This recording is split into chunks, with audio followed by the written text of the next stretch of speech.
Kagulat World, buong mundo ngayon, unti-unti nang napapatingin sa pangalan ni Alexandra Ayala. At hindi na ito dahil lang promising siya. Hindi na rin ito simpleng support mula sa mga Pilipino. Ang mas nakakagulat, mismo ang official accounts ng French Open ang naglalagay ngayon kay Alex bilang isa sa pinaka-importanting young stars na kailangang bantayan sa torneo. Kasama niya sa listahan sina Rafael Jodar, Victoria Mboko, Alexander Blocks, Iva Jovic, Martin Landalush, Lily Tagger, at Hamad Medjedovic. Mga pangalan na tinitingnan ng tennis world bilang future faces ng sport. Pero para sa maraming Pinoy fans, isang bagay agad ang tumama.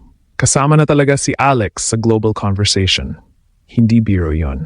Sa sport na dekada ng kontrolado ng Europe at Amerika, isang Filipina ang ngayon ay pinapakita ng Roland Garros bilang isa sa must-watch young stars ng future. At habang papalapit ang French Open, lalong umiinit ang hype kay Alex dahil hindi na siya unknown player. Top 10 wins na laban kina Iga Swiatek, Coco Gauff at Jasmine Paolini ang dahilan kung bakit biglang naging seryoso ang tingin ng mundo sa kanya. At ang mas nakakatakot dito? Clay season pa lang ito.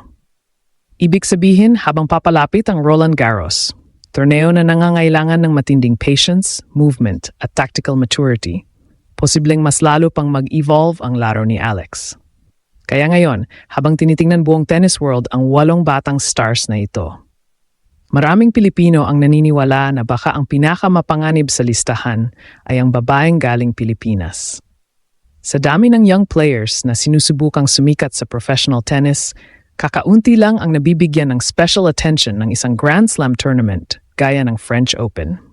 Kaya nang ilabas ng Roland Garros X account ang listahan ng 8 names worth having a deeper look at, malaking bagay agad yun para sa career ni Alex. Hindi ito random shoutout. Hindi ito simpleng social media hype. Ito ay indikasyon na nakikita na mismo ng tennis establishment ang pagangat ni Alex bilang bahagi ng susunod na generation ng global stars. At isipin mo ang level ng listahang sinalihan niya. Kasama niya sina Rafael Jodar ng Spain, Victoria Mboko ng Canada, Hamad Medjedovic ng Serbia, at iba pang highly regarded international prospects na matagal nang minamata ng tennis scouts at media. Mga batang players na may malalaking federations, world-class systems, at European support structures sa likod nila. Pero sa gitna ng mga pangalang iyon, nandoon ang isang Pilipina. At para sa maraming tennis fans, iyon ang tunay na nakakagulat. Kasi sa loob ng maraming taon, bihirang-bihira mapasama ang Pilipinas sa serious discussions tungkol sa future ng world tennis. Madalas, ang usapan umiikot lang sa Amerika, Spain, France, Serbia o mga bansang may malalaking tennis academies.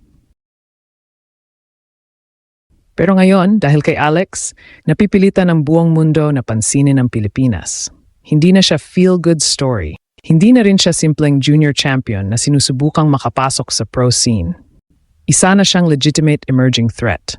At ang dahilan kung bakit lumaki ng husto ang respeto ng tennis world sa kanya ay ang kanyang recent performances laban sa elite players. Hindi mo basta matatalo sina Iga Swiatek, Coco Gauff at Jasmine Paolini kung wala kang tunay na kalidad. Doon nagsimulang magbago ang narrative. Dati, kapag nanalo si Alex laban sa mas mataas na ranked player, tingin ng iba upset lang. Pero habang dumadami ang elite names na napapabagsak niya, unti-unting nawawala ang salitang lucky.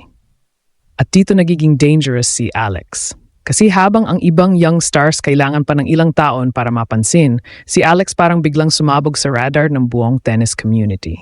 Ang left-handed game niya, aggressive baseline exchanges, at fearless mentality, laban sa malalaking pangalan, ay nagsisimula ng maging identity niya sa tour. Marami ring analysts ang nagsasabing swak ang kanyang style para sa clay development. Hindi man ito ang pinakamabilis na surface. Bagay naman ito sa players na marunong mag-construct ng points at may patience sa rallies. Dalawang bagay na malinaw na nag-i-improve sa laro ni Alex. At habang papalapit ang French Open, mas nagiging symbolic ang lahat. Kasi hindi lang ito tournament para kay Alex. Para itong entrance exam sa global superstardom. At sa unang pagkakataon sa modern tennis history, isang Filipina ang papasok sa spotlight hindi bilang underdog na simpleng hopeful, kundi bilang isa sa mga young stars na mismong Roland Garros na ang nagbabandera sa buong mundo. Ang pinakamalaking pagbabago ngayon sa career ni Alex ay hindi lang ranking, hindi lang wins. Ang totoong nagbago perception ng buong tennis world sa kanya. Dati kapag pinag-uusapan si Alex, madalas may kasamang salitang potential. Potential star, potential breakthrough player, potential future contender. Pero ngayon, unti-unti nang nawawala ang potential kasi nagsisimula na siyang mag-deliver laban sa pinakamalalaking pangalan sa sport. At yun ang dahilan kung bakit napakahalaga ng pagbanggigit sa kanya ng French Open bilang isa sa 8 young stars na dapat bantayan. Hindi ito charity. Hindi ito dahil unique ang nationality niya. Tennis is brutal pagdating sa recognition. Kapag wala kang results, walang may pakialam. Pero si Alex meron na. At ang mas nakakagulat, mukhang hindi pa ito peak version niya. Sa murang edad niya, marami pang parte ng laro niya ang pwedeng lumakas. Serve consistency, physical strength, transition game, at mental control during high-pressure moments. Ibig sabihin, habang lumalaki ang experience niya sa WTA Tour, posible pang mas maging mapanganib ang kanyang overall game.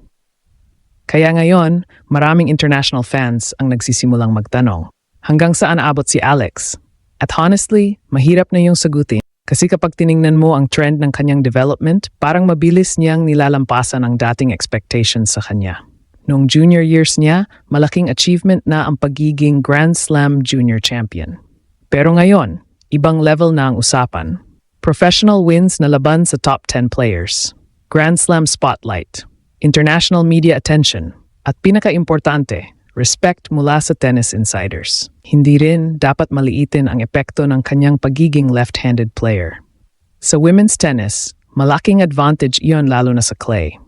Ang angles, spin variations at serve placements ng isang skilled lefty ay kayang manggulo ng rhythm na maraming right-handed opponents. At habang mas nagiging confident si Alex sa baseline exchanges, mas nagiging komplikado siyang basahin sa rallies. Pero higit pa sa tactical side, may emotional factor na rin ang kanyang pagangat. Kasi habang nakikita ng mga batang Pilipino si Alex na binabandera ng isang Grand Slam event, nagbabago rin ang imagination ng sports culture sa Pilipinas. Dati, parang imposibleng pangarap ang world-level tennis dominance para sa isang Pinoy athlete. Pero ngayon, nakikita nilang posible pala. At baka iyon ang pinaka-importanting epekto ng ginagawa ni Alex. Hindi lang siya nananalo ng matches. Binabago niya ang limitasyon ng iniisip ng mga Pilipino tungkol sa sarili nila sa world sports. Kaya habang nakatingin ang tennis world sa 8 batang stars na ito, may kakaibang energy sa pangalan ni Alex. Kasi sa listahang iyon, marami ang may talent, marami ang may system, marami ang may support ng tennis powerhouse countries. Pero baka ang pinakamapanganib sa lahat ay ang player na galing sa bansang gutom patunayan na kaya rin nitong gumawa ng global superstar.